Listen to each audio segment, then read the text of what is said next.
Today I'm going to show you how to make pizza with your circular knitting machine. Now, obviously not that kind of pizza. We are going to be using a hexapuff design, and we're just going to make a little slice of pizza here to put on our wall.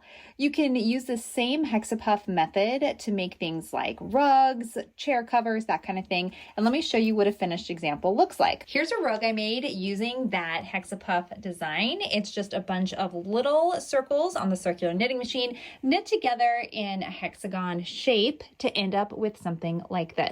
Now this is a floor rug.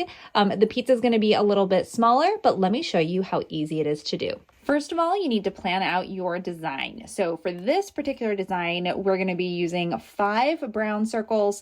Then we have 1, 2, 3, 4, 5, 6, 7, 8 yellow circles, and we're going to use 2 circles just to give it that pop, kind of like pepperoni. So this is what we are going to create. I've already created quite a few of my little circles right here, and let me show you how to make your little puffs and then how to stitch them together. Now you're just going to cast on, leave a little bit of a tail because you'll be using these tails to actually stitch them together and to finish. So just leave a long enough tail so that it touches the bottom of your table. Place it under your pin. No need for waste yarn for this project. And then we're going to cast on and just go 16 rows. After you've knit 16 rows, you're going to leave, again, a little bit of a tail, say about a yard. And then you're just going to cast off by picking up all of the loops all the way around. To finish making your circles, you are then going to cinch both ends together. The easiest way to do this is you already have your darning needle attached to the yarn tail here. You're just going to place it on the inside of the tube. And then you're going to pull it to cinch it all together. Once you've cinched it together, then just make a couple of knots across the center just to make sure that it doesn't reopen. That's what that side will look like. After you've done that, the next step, you're going to leave that yarn tail on the inside, and then you're going to cinch the other side. So just pull on that and cinch it around, just making sure nothing curls in. Before you do anything else, you want to flatten it. Make sure your center piece is in the center. And then we're just going to double knot this. So you're going to tie 1 knot, and you're going to pull that as tightly as you can without breaking your yarn. And then you'll do 1 more knot just to finish it off. So that's the first step to make all of the circles that you need. And this is how we're going to stitch them all together. So we know all of the pieces, we have all the pieces available to us. I have already started stitching these together up here at the top. Now you're going to be stitching these together at 4 stitch intervals.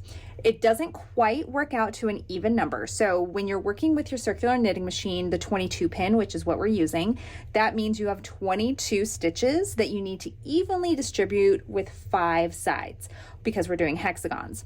Obviously, you can't divide 5 into 22 evenly, so you are going to have just a little bit of extra to pick up. Now all of your yarn tails are coming out of the center. That's how we did it intentionally, but we are going to want to move them to the side you want to stitch from. So you can use your darning needle or you can use a wool needle, whichever one works for you. And we're going to continue with the top first. So I'm just eyeballing this, but if you want this to be absolutely perfect, you could go around and just make sure that everything is perfectly aligned. But I can see here this first stitch starts about here. So I'm going to actually put my thumb there. And I'm going to bring this yarn tail out right there. And then a little tip is just to tie a single knot just so that it doesn't pull the center.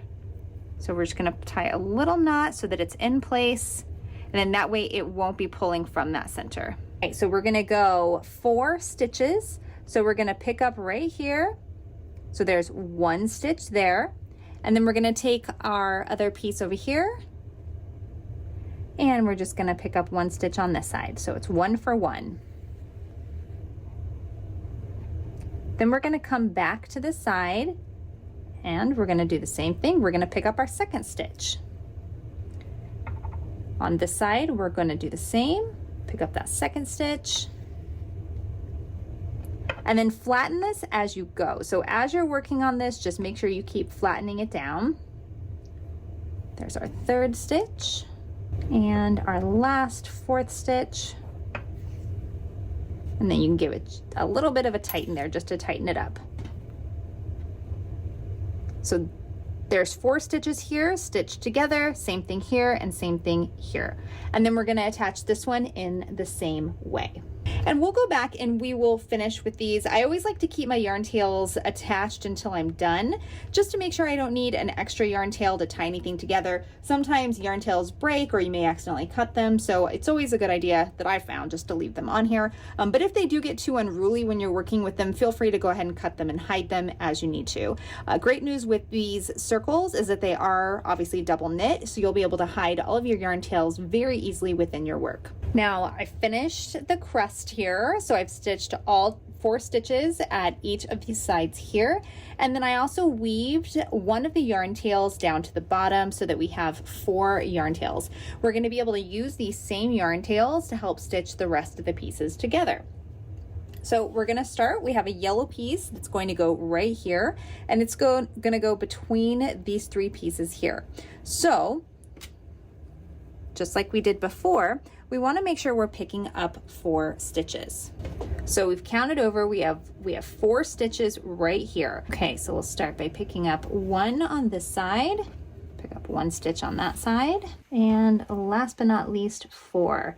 Now with the 4th one, you do want to make sure to pick up the stitch that's also on that piece you're trying to connect, just so that it has a seamless join. All right, and then let's go ahead and tighten those up. So now that we've done that, we can continue on this side over here. So we have our 4 on this side. Now we're going to connect the 4 here. And you'll see how the shape starts to come together. So now we can take our next one, which in our pattern is yellow, yellow, and then red. So we'll take another yellow one and we'll just follow the process. So we're going to do this all the way down, following our pattern and connecting all of those together until the end. As you continue to stitch it together, you may find it easier to actually stitch from the bottom up. Sometimes if you're just starting out, that can be a little easier. So I did stitch these together with the bottom portion. Again, 4 stitches here and 4 stitches here. But let's go back to the top so I can show you how to connect the sides together now that we've connected the tops. So again, you're going to take one of your long yarn tails and you're going to weave it through the center, and you want to come up in this stitch right here. So right at the corner. And then we're going to repeat the process. If you find that you have any space between them, then pick up the brown as well. So for example, on this one right here, this yarn is a little bit thinner than this yarn, so there is going to be a little space. When I get to this one right here, I am going to stitch that closed just a little bit more. And that is how you stitch them all together. Then just follow the same process to stitch the rest of them to the final piece. After you've stitched everything together, now go through and hide all of your yarn tails.